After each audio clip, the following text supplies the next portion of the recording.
command of our aircraft today is Captain Dennis Shoemaker and First Officer Paul Wessel.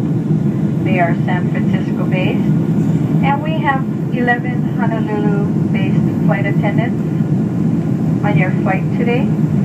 Our flight to Guam will be 7 hours and 18 minutes.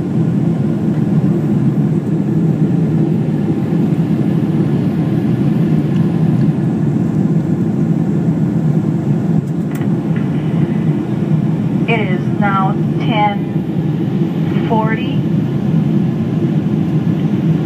local time in Guam, and our flight time will be 7 hours and 18 minutes.